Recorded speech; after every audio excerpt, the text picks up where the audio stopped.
چھوٹی سی elite interest protect کرنے کے لیے مافیاز کے ساتھ ہے یہ. تو ایف آئی اے ہمارا نقصان پہنچا رہی ہے ہمیں کہ ہمارے کیسز تاکہ ہمارے ڈونرز بھاگ جائیں.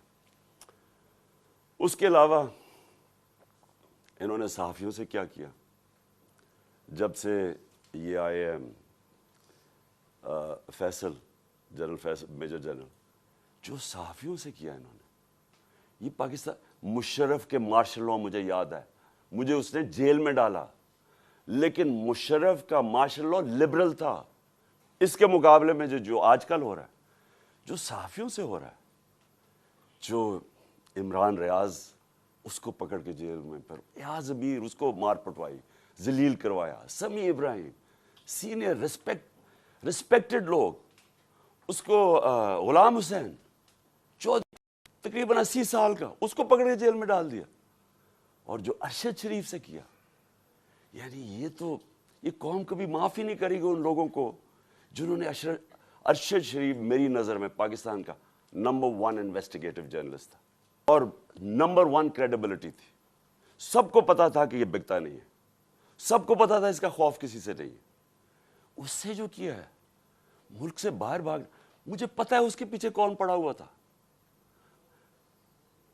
ارشد شریف کے گھر والوں کو پتا ہے کہ کون پڑا ہوا تھا اس کے پیچھے، صحافیوں کو پتا ہے کہ کون اس کے پیچھے پڑا ہوا تھا، کہ کیوں اس کو ملک چھوڑ کے جانا پڑا، اور پھر کیوں وہ دبئی سے آگے جانا پڑا اس کو. سب کو پتا ہے کہ کون پیچھے پڑا ہوا تھا اس کے.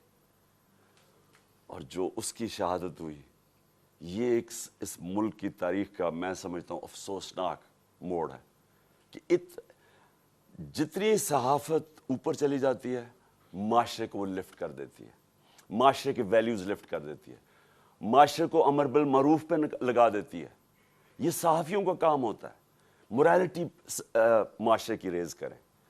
اور جدھر کون آج کل فیورٹس بنے ہوئے ہیں؟ لفافے، جو زبیر بیچنے والے صحافی جن کی کریڈیبلٹی کوئی نہیں ہے. آپ صرف یہ دیکھ لیں کہ کن لوگوں کی آج ویورشپ اوپر ہے اور کن کی نیچے ہے، آپ کو پتہ چل جائے گا عوام کدھر کھڑی. عوام بیوقوف نہیں ہے. یہ جو عوام آپ کو بار بار میسیجز بتا رہی ہے کہ وہ ایک ابراہیم لنکن کی سینگ ہے کہ you can't fool all the people all the time. تھوڑا وقت سب کو پاگل بنا سکتے ہیں، سارا وقت کبھی کوئی انسان نہیں، معاشرہ پاگل نہیں بن سکتا. تو لوگوں کو پتہ ہے کیا ہو رہا ہے اور لوگ بتا رہے ہیں. پھر الیکشن ہوا، بائی الیکشن ہوا ہمارا، 9 سیٹوں پہ میں کھڑا ہوا، صرف ایک پوائنٹ بتانے کے لیے کہ عوام کدھر کھڑی ہے. 9 سیٹوں میں سے 8 جیتا. یہ ورلڈ ریکارڈ ہے، دنیا میں کبھی ایک پارلیمنٹیرین 12 سیٹیں نہیں ایک اسمبلی میں جیتا. پھر عوام بتا رہی ہے وہ کدھر کھڑے ہیں، لیکن نہیں، عوام کی نہیں سننی. کسی طرح عمران خان کو ڈسکوالیفائی کرو، کسی طرح اس کے اوپر کیسز بناؤ، کسی طرح اس کو گندا کرو، اس کے اوپر مڈ سلنگنگ کرواؤ، اس کو ثابت کرو کہ یہ بھی باقیوں کی طرح ہے، اور یہ ثابت کرو کہ جناب یہاں پولیٹیشنز یہ تو سارے ایک ہی طرح کے ہیں، اور جو بھی فیصلہ ہوگا وہ پیچھے بیٹھ کے ہینڈلرز کریں گے. لیکن جب انہوں نے دیکھا جلسے ریکارڈ، میں پتہ نہیں 60-70 کتنے جلسے کر بیٹھا ہوں، میں نے کبھی پاکستانی قوم کو ایسے نہیں نکلتے دیکھا. الیکشن رزلٹس آپ کے سامنے ہیں. انہوں نے فیصلہ کیا، اور فیصلہ پہلے کیا مجھے مروانے کا. 4 لوگوں نے بند کمرے میں فیصلہ کیا مجھے مروانے کا. میں ٹی وی پہ جا کے لوگوں کو بتایا کہ انہوں نے فیصلہ کیا. میں نے ویڈیو بنائی، 4 لوگوں کے نام میں نے دیے، میں نے ویڈیو باہر رکھی ہوئی ہے کہ اگر مجھے کچھ ہوا یہ ویڈیو ریلیز کریں گے، تاکہ یہ 4 لوگ یہ نہ ہو کہ یہاں ہمیشہ کوئی مر جاتا ہے تو اس کا کوئی پوچھتا نہیں ہے بعد میں. تو میں کہا تاکہ قوم کو، دنیا کو پتہ ہو، میرے ملک کو پتہ ہو کہ کس نے یہ کیا ہے. اس کے بعد یہ فیصلہ، یہ بند کمروں میں کہ اس کو اب کسی طرح عمران خان کو مارو.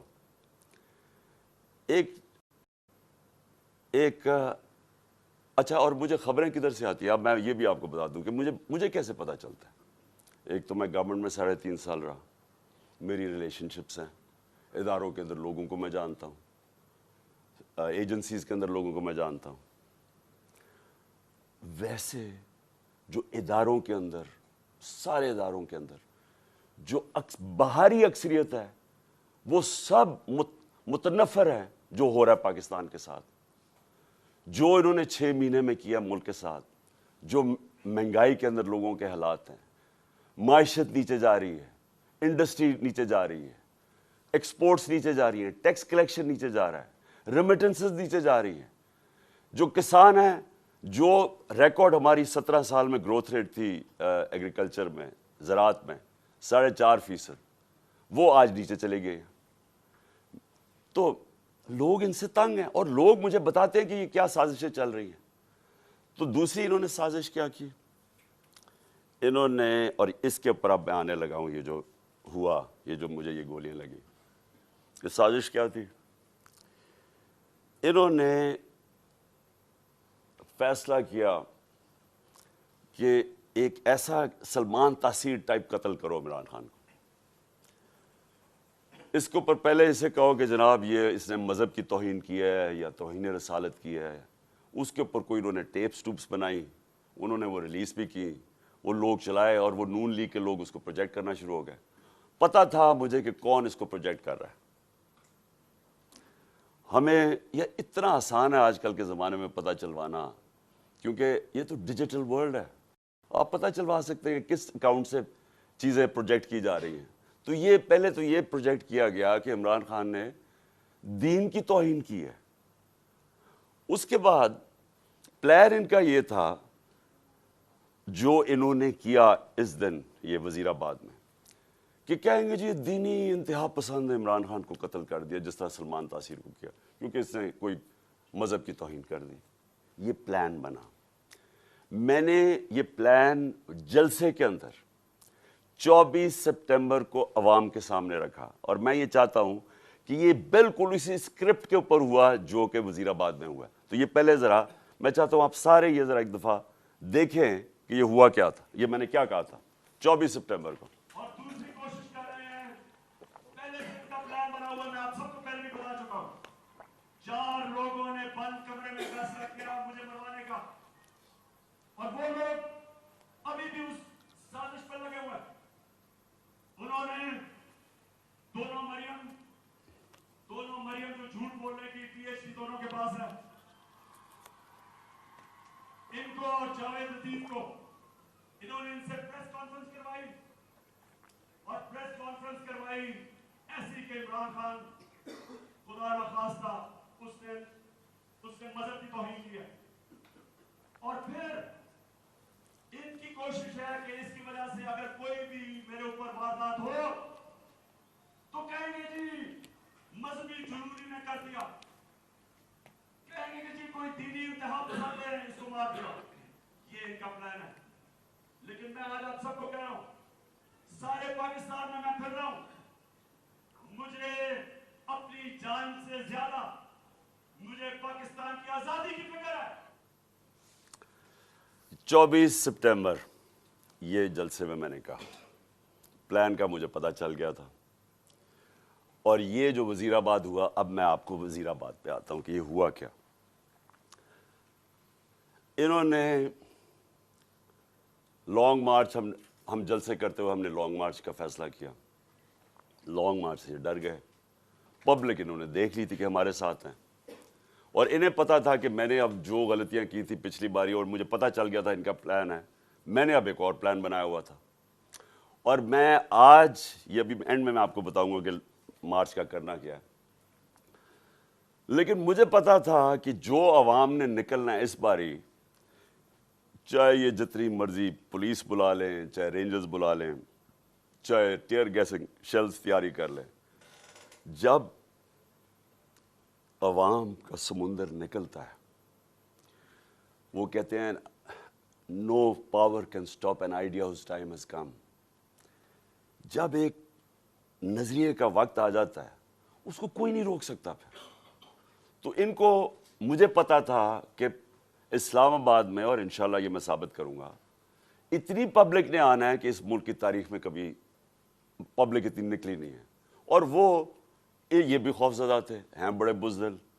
آپ کو پتہ ہے کرپٹ لوگ, دو قسم کے لوگ بڑے بزدل ہوتے ہیں, ایک ظالم اور ایک کرپٹ. یہ ہمیشہ بزدل ہوتے ہیں. کرپٹ اس لیے کہ انہوں نے پیسہ بچانا ہوتا ہے, کیونکہ انہوں نے چوری کا پیسہ بنایا ہوتا ہے. سارا وقت ڈر ہوتا ہے کہ کہیں چوری کا پیسہ نہ چلا جائے, اور وہ پھر اس پیسے کو بچانے کے لیے ہر انتہا پہ جاتے ہیں. اور دوسرے جو ظالم لوگ ہوتے ہیں, ظالم ہمیشہ بزدل ہوتا ہے کیونکہ وہ ڈرپوک ہوتا ہے, وہ ظلم کرتا ہے لوگوں پہ. اب 3 لوگوں نے یہ پلان بنایا, اور مجھے کیسے, اچھا یہ وہ 3 لوگ نہیں ہیں جو 4 لوگوں کے میں نے نام پہلے بتائے تھے جنہوں نے پہلے فیصلہ کیا تھا, جن کے اوپر میں نے ٹیپ بنائی. یہ 3 اور ہیں. مجھے کیسے پتا چلا؟ مجھے پھر اندر سے لوگوں نے بتایا. ایک دن پہلے, وزیر آباد سے پہلے, انہوں نے جب دیکھا کراؤڈز بڑھتے جا رہے ہیں, اور ایسے کراؤڈز کے کبھی پاکستان میں نظر نہیں, جی ٹی روڈ کے اوپر, انہوں نے پلان بنایا مجھے مارنے کا. اور یہی اسکرپٹ, دینی انتہا پسند کچھ کرے گا, عمران خان تو بڑا دین کے خلاف ہے, اس سے تو اسلام دشمنی کوئی نہیں ہے. یہ تو یہ پلان بن گیا. اور 3 لوگوں نے بنایا. سب سے پہلے رانا ثناءاللہ. رانا ثناءاللہ نے کیوں بنایا؟ کیونکہ رانا ثناءاللہ ایک قاتل ہے. رانا ثناءاللہ اور شہباز شریف نے جب ماڈل ٹاؤن میں وہ 12 لوگوں کو قتل کیا تھا اور 70 لوگوں کو گولیاں لگی تھی, سب کے سامنے نہتے لوگوں کے اوپر گولیاں چلائی تھی ماڈل ٹاؤن. وہ کیوں چلائی تھی؟ کیونکہ طاہر القادری نے 1 سال پہلے پیپلز پارٹی کی گورنمنٹ کے اندر لانگ مارچ کی تھی, اور یہ ڈرے ہوئے تھے آتے ساتھ ہی, کیونکہ اس نے کہا میں پھر کروں گا نون لیگ کی گورنمنٹ میں. یہ ڈرے ہوئے تھے. انہوں نے وہ جو ظلم کیا وہاں ماڈل ٹاؤن میں, یہ دونوں شہباز شریف اور رانا ثناءاللہ, اور یہ کیا کہنا چاہتے تھے؟ یہ پیغام دینا چاہتے تھے, خوف طاری کرنا چاہتے تھے کہ کہیں وہ اسلام آباد نہ آ جائے اور وہ پبلک نہ نکل آئے. تو انہوں نے وہاں لوگوں کو قتل کیا. یہ رانا ثناءاللہ, اس نے یاد رکھے لانگ مارچ سے بچنے کے لیے لوگ قتل کروائے تھے ماڈل ٹاؤن کے. اسی رانا ثناءاللہ کے اوپر عابد شیر علی, ان کے منسٹر کے باپ نے, کا 18 قتل کیے اس نے. قبضہ گروپ اور ہر قسم کی, یہ 2 نمبر کام کرتا ہے فیصل آباد میں, سب فیصل آباد جانتا ہے اس کو. تو اس کے لیے کوئی جان, انسانی جان کی اہمیت نہیں ہے. ان کے لیے صرف اپنے مقصد اور پیسہ اور چوری. دوسری طرف شہباز شریف کے اوپر ہیومن رائٹس واچ کی رپورٹ ہے, یا ایمنسٹی انٹرنیشنل کی رپورٹ ہے, 1990 یعنی 1997 میں جب چیف منسٹر تھا اور 99 تک جب چیف منسٹر آیا. اس نے کوئی 900 قتل کروائے تھے پولیس مقابلے میں. عابد باکسر نے ٹی وی کے اوپر آ کے سٹیٹمنٹ دی تھی کہ یہ کیسے لوگوں کو مرواتا تھا پولیس مقابلے میں. یہی شہباز شریف جب اس کا ایف آئی اے میں 16 ارب جو کیس تھا اور 8 ارب کا اس میں نیب میں, تو جو 16 ارب کے کیس تھے, جو نوکروں کے ملازموں کے نام میں رمضان شوگر مل کے انہوں نے پیسہ لیا اور پھر اپنے خاندان میں بانٹا, انہوں نے 5 ملازموں کو, وہ مرے ہارٹ اٹیک سے. 2 آتے ساتھ ہی 2 مہینے میں 5 گواہ مرے.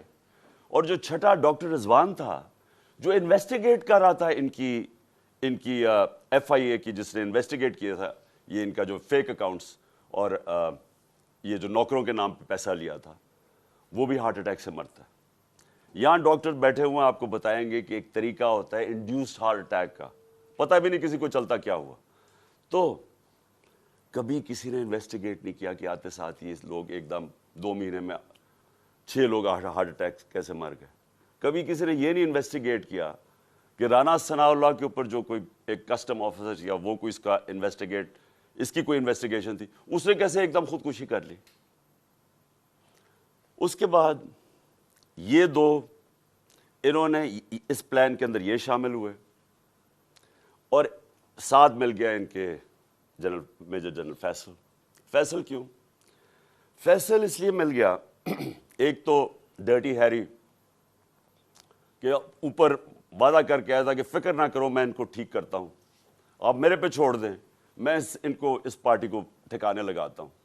اور اس دن جو میں نے شروع میں بتایا کہ دھمکیاں یہ وہ جو اس نے ظلم کرنا ہے, سوشل میڈیا کے لوگوں کو, بچوں کو اٹھا لیں کہ تم نے یہ کیوں کیا, مار کے پھینٹا پھوٹا لگا کے ان کو گھر لے آئیں, گھر بھیج دیں. خوف پھیلایا ہوا کہ فکر نہ کرو, جس طرح ہم کوئی دشمن ہیں, ہم کوئی بیرونی لوگ ہیں جو کہ ملک کے غدار ہیں, اس طرح ٹریٹ کیا.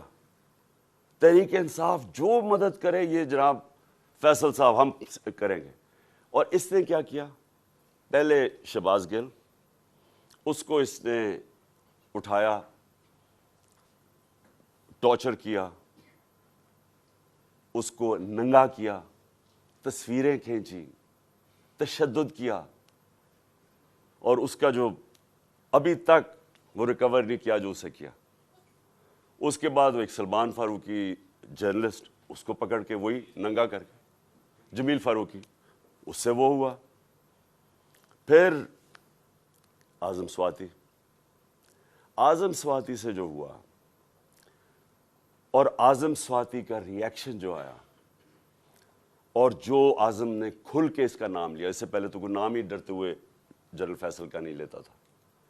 اعظم سواتی اس جگہ پہ پہنچ گیا کہ اس نے کہا کہ اس سے بہتر ہے کہ میں مر جاؤں, جو انہوں نے مجھے ذلیل کیا ہے, بچوں اپنی پوتی اور پوتوں کے سامنے مارا, 75 سال کے آدمی کو. پھر اس کو حوالے کیا انہوں نے یہ ایف آئی اے نے حوالے کیا اس کے جنرل فیصل کے لوگوں کو. اس نے پھر اس کے اوپر ننگا کر کے اس کو ذلیل کیا اور مارا. اعظم سواتی نے کھل کے سامنے آ گیا, عدالت میں جا کے چیف جسٹس کو کہہ رہا ہے, سینٹ میں, انٹرنیشنلی ساری دنیا کے اندر پاکستان بدنام ہوا, پاکستان کی فوج بدنام ہوئی. کیا آیا کہ جی ایک سینیٹر کو تشدد کیا گیا اس لیے کہ اس نے فوج کی تنقید کر دی, جمہوریت کا مذاق اڑا ساری دنیا میں. اب وہ ایشو بیٹھ نہیں رہا اعظم سواتی کا, وہ آگے لے کے جا رہا ہے. اعظم سواتی کھڑا ہو گیا, عدالت میں جا رہا ہے, اور ساتھ ہمارا اب یہ مارچ نکل آئی, تو فیصل ان کے ساتھ مل گیا. ان تین نے فیصلہ کیا مجھے قتل کرنے کا. اور پھر ہوا کیا, اب میں آپ کو ڈیٹیلز دیتا ہوں. اس دن ہوا کیا, اس دن میں جب کنٹینر پہ تھا تو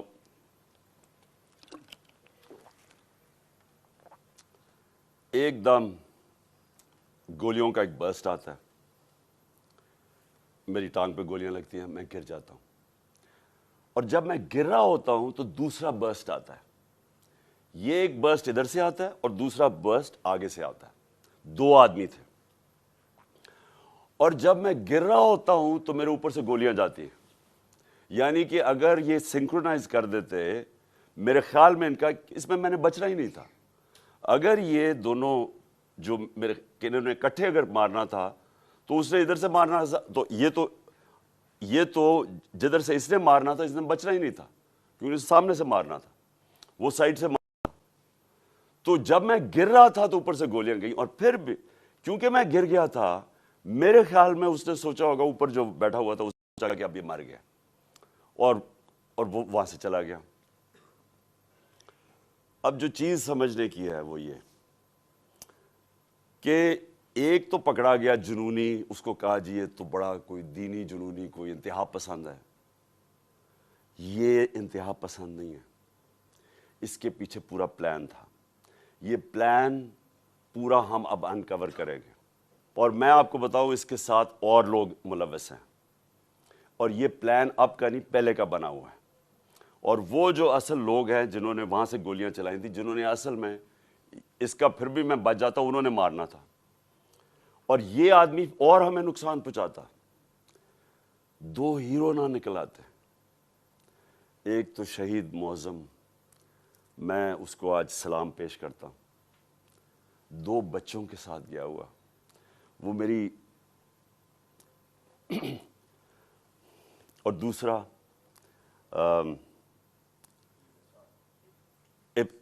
ابتسام,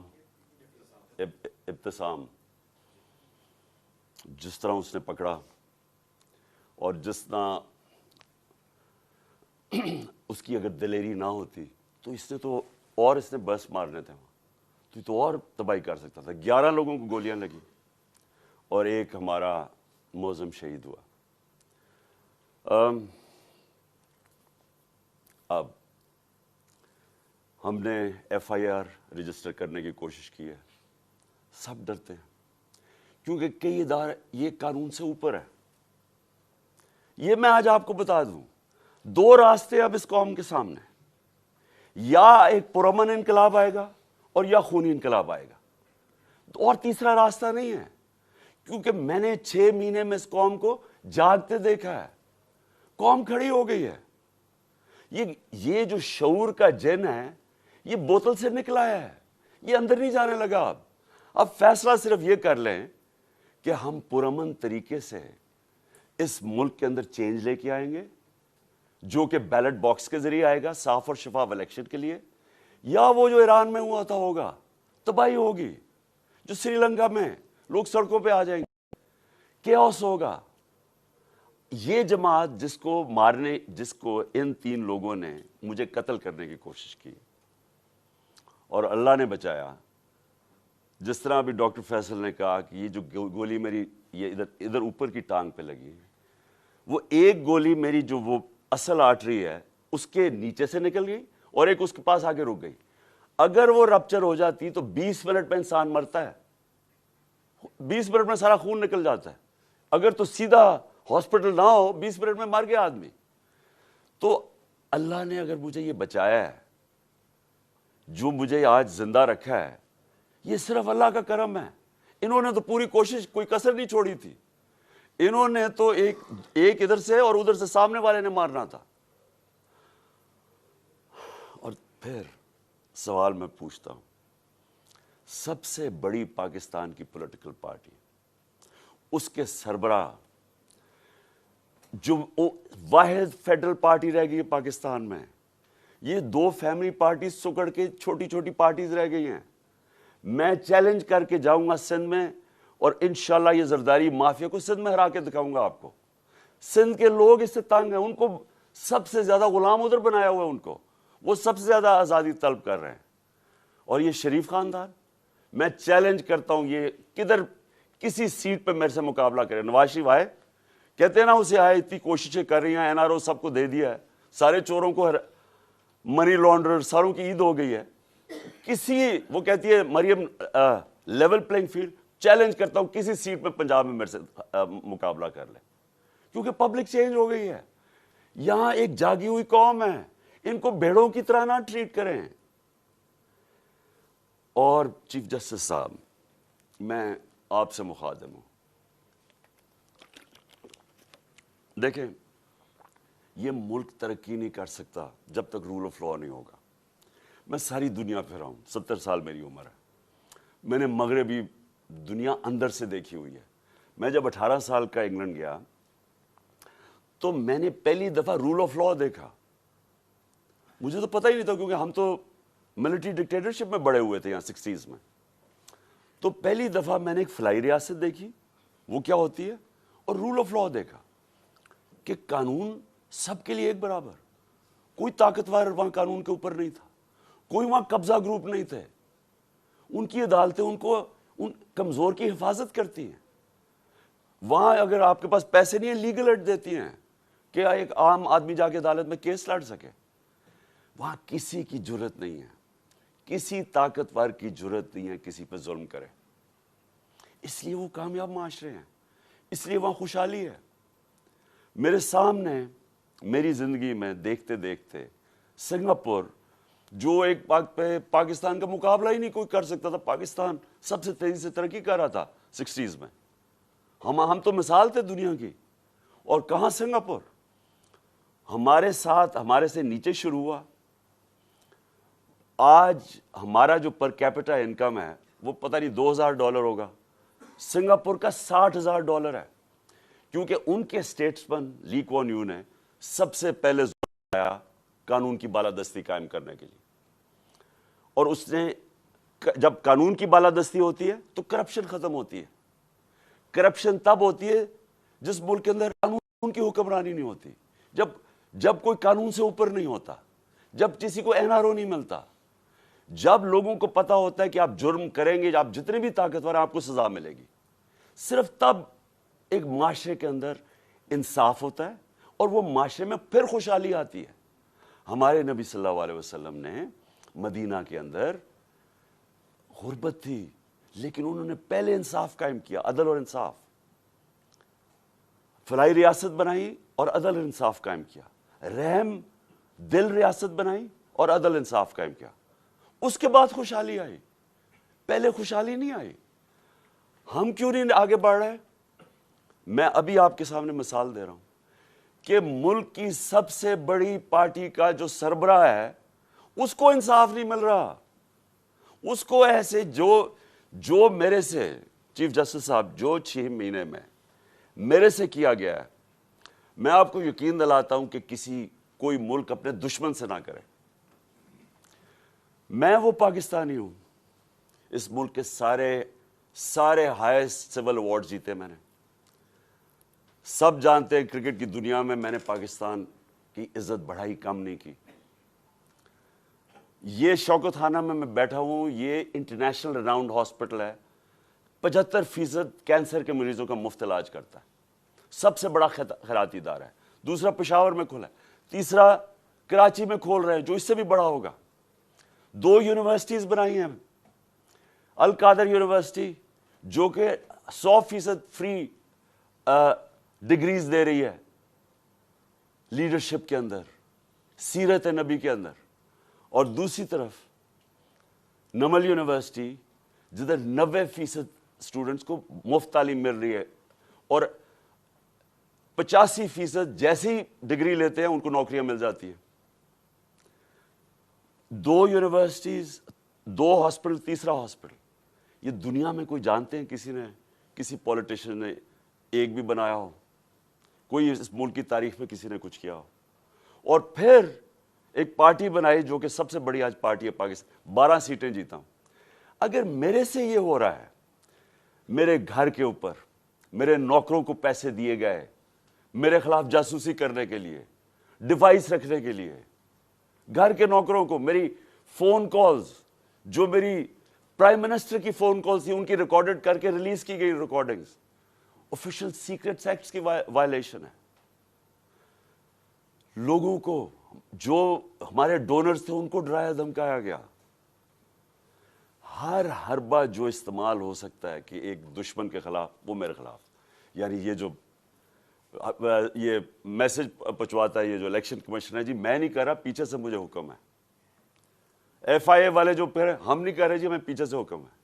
وہ 25 مئی میں وہ جو پولیس والوں نے ظلم کیا تھا ہمارے, ہم کیا کریں جی, ہمیں پیچھے سے حکم ہے.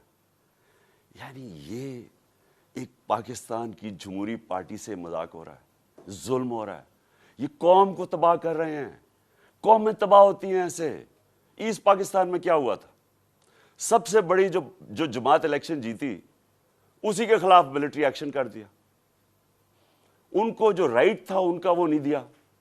میں 18 سال کی عمر میں انڈر 19 میچ کھیلنے گیا ادھر, مارچ 1971. یہاں پریس سینسرشپ تھی, مجھے تو پتہ ہی نہیں تھا کہ کتنی نفرت ہے وہاں. کیوں نفرت تھی وہاں؟ کیونکہ ہم ان کو رائٹ نہیں دے رہے تھے. وہ الیکشن جیت گئے ہیں, ان کا پرائم منسٹر ہے.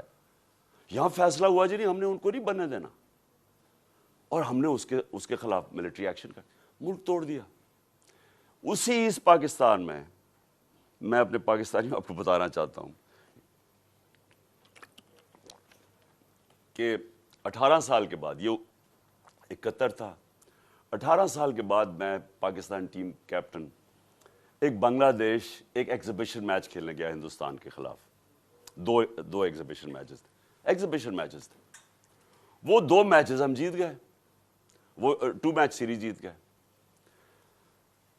میرے پاکستانیوں, وہاں جدھر نفرت تھی پاکستان سے 1971 میں, کیونکہ ہم ان کو رائٹ نہیں دے رہے تھے, انصاف نہیں کر رہے تھے, 50,000 لوگوں کا اسٹیڈیم ایک ہی نعرہ مار رہا تھا, پاکستان زندہ باد, پاکستان زندہ باد. ہوٹل سے جدھر ہمارا ہوٹل تھا اور جدھر اسٹیڈیم تھا, اسٹیڈیم سے ہوٹل تک لوگ سڑکوں پہ لائنوں پہ کھڑے ہوئے تھے, پاکستان زندہ باد. تو میں نے تب مجھے پتا چلا یہ کتنی بڑی ٹریجڈی ہے کہ ہم نے کتنا ظلم کیا ان لوگوں کے ساتھ جو ہمیں چھوڑنا نہیں چاہتے تھے، لیکن ہم نے ان سے انصاف نہیں کیا. اب وہی کرنے جا رہے ہیں، سب سے بڑی پارٹی کو دیوار کے ساتھ لگا رہے ہیں اور اس کے لیڈر کو قتل کر رہے ہیں، کوشش کر رہے ہیں. کیوں؟ کیونکہ یہ چوروں کا ٹولہ اوپر جو بٹھا دیا ہے، ہم بھیڑ بکریاں مان نہیں رہے ان کو، اس لیے قتل کرو اس کو، جو ملک کی سب سے بڑی پارٹی ہے، تاکہ اگر عمران چلا جائے گا تو پارٹی تتر بتر ہو جائے گی. جو پارٹی فیڈریشن کو اکٹھا رکھ سکتی ہے وہ تو صرف تحریک انصاف ہے. ملٹری، اگر ملٹری اب ملک کو اکٹھا رکھ سکے تو ایسٹ پاکستان نہ ٹوٹتا. پولیٹیکل پارٹیز ملک کو اکٹھا رکھتی ہیں، ملٹری مدد کرتی ہے. یہ الٹا جا رہا ہے. یہ پھر کوئی تاریخ نے، ہم نے کچھ نہیں سیکھا. کیا ہوگا؟ مجھے پتا تھا جس دن میں نکل رہا تھا، مجھے پتا تھا کہ یا آج یا کل انہوں نے میرے پہ کوئی واردات کرنی ہے، کیونکہ مجھے پوری میسج آئی کہ جناب یہ انہوں نے اب مجھے کہا کینسل کر دیں، اب نہ جائیں، انہوں نے مار دینا آپ کو. پہلے تو میں نے سوچا کہ کیا یہ واقعی کریں گے، کیا یہ واقعی یہ کر لیں گے کہ یہ ایک ملک کی، ایک قوم کو نقصان پہنچائیں گے اپنے چھوٹے چھوٹے مفادات کے لیے، وہ اپنے پیسے بچانے کے لیے. کیونکہ ان کو سارا ڈر یہ ہے کہ اب یہ جو چوری کا پیسہ ہے، یہ جو NRO ہے ہم نے جو لے لیا ہے، اب کہیں عمران خان آ کے اس کو ریورس نہ کر دے بس. تو انہوں نے تو قتل اور جانا سلام اللہ، ان سے کیا ایکسپیکٹ کرتے ہیں. لیکن یہ جو فوج کا جنرل، یہ ان کے ساتھ مل کے، اور یہ جو ہمارے سے ہوا ہے 6 مہینے، میں اپنی قوم سے سوال پوچھتا ہوں کہ کیا ہم، اب ہمارا اب یہ سوال ہے، ہم نے اپنے آپ سے پوچھنا ہے، کیا ہم نے ایسے ہی رہنا ہے یا ہم نے اپنی تقدیر بدل کے آزاد ہونا ہے؟ آزادی کے لیے قربانیاں دینی پڑتی ہیں. مجھے پتا تھا کہ انہوں نے واردات کرنی ہے، مجھے پتا تھا ایک یا اس دن ہونی تھی یا اگلے دن ہونی تھی. لیکن میرا یہ ایمان ہے کہ اگر آپ ان چوروں کی غلامی کے نیچے رہنا، اس سے بہتر ہے زندہ نہ رہو. میں یہ طے کر کے آیا، اور میں جیسے ہی ٹھیک ہوں گا میں پھر نکلوں گا سڑکوں پہ، پھر میں کال دوں گا، پھر اسلام آباد کی میں کال دوں گا. اس لیے کہ اس قوم کے اوپر اگر ان چوروں نے اور ان ظالموں نے حکمرانی کرنی ہے، اور اگر ہم بحیثیت قوم اس کو ایکسپٹ کر گئے، تو اس لیے پاکستان نہیں بنا تھا.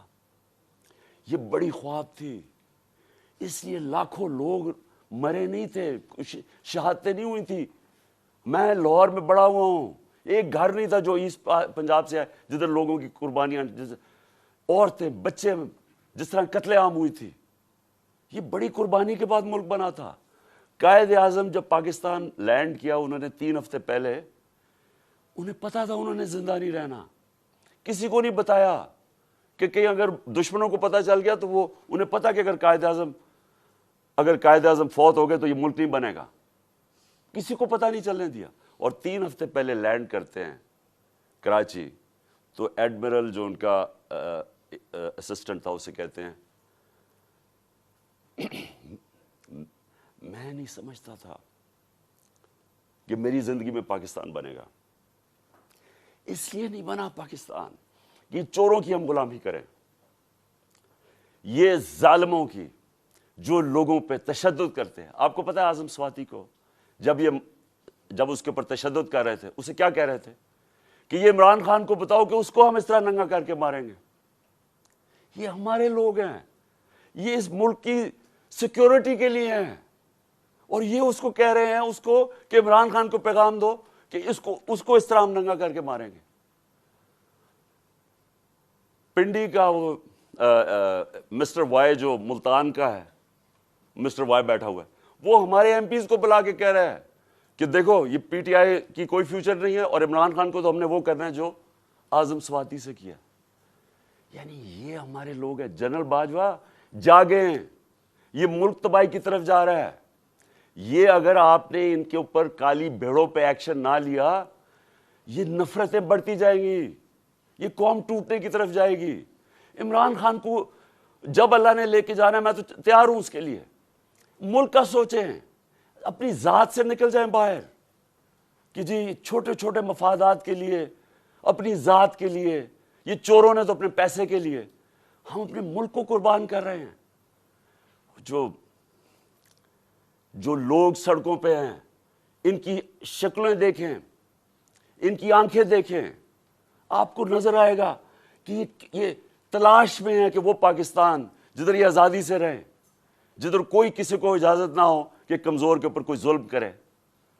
تھانے کچہری کے اندر بیچارہ غریب آدمی ٹھوکریں کھاتا پھرتا ہے, اس کو انصاف نہیں ملتا, اس کی زمینوں پہ قبضے ہو جاتے ہیں.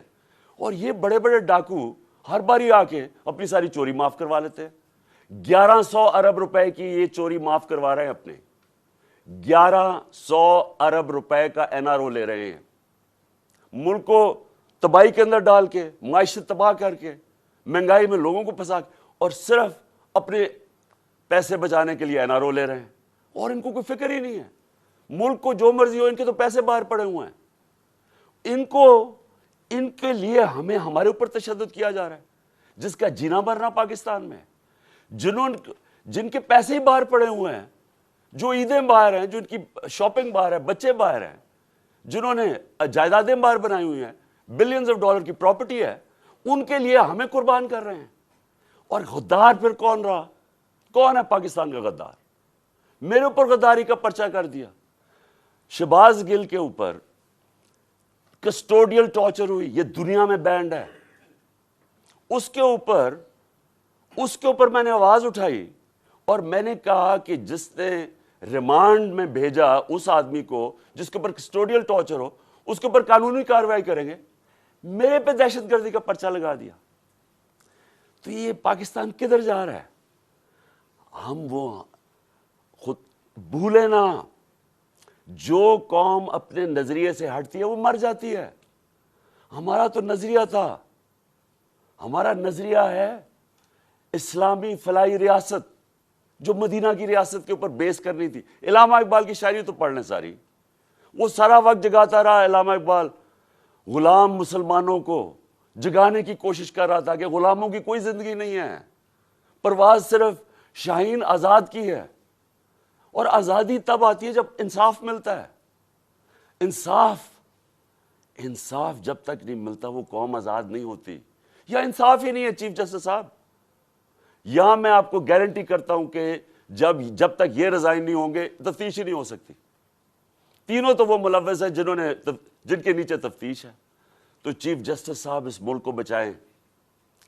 آپ کی بڑی ذمہ داری ہے. اللہ جتنا بڑا ہمیں مقام دیتا ہے اتنی بڑی ہمیں ذمہ داری ڈالتا ہے.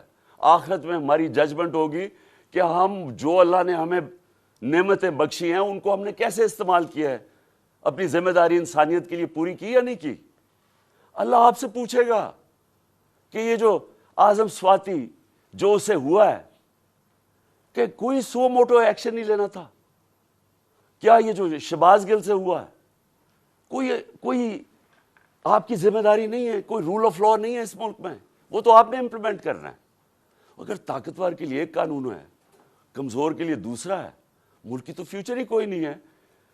کیونکہ میرے نبی صلی اللہ علیہ وسلم نے 1500 سال پہلے تقریباً انہوں نے کہہ دیا تھا کہ وہ قومیں جو کمزوروں کو, چوروں کو جیلوں میں ڈالتی ہیں اور طاقتور ڈاکوؤں کو پکڑتی نہیں ہیں وہ تباہ ہو جاتی ہیں.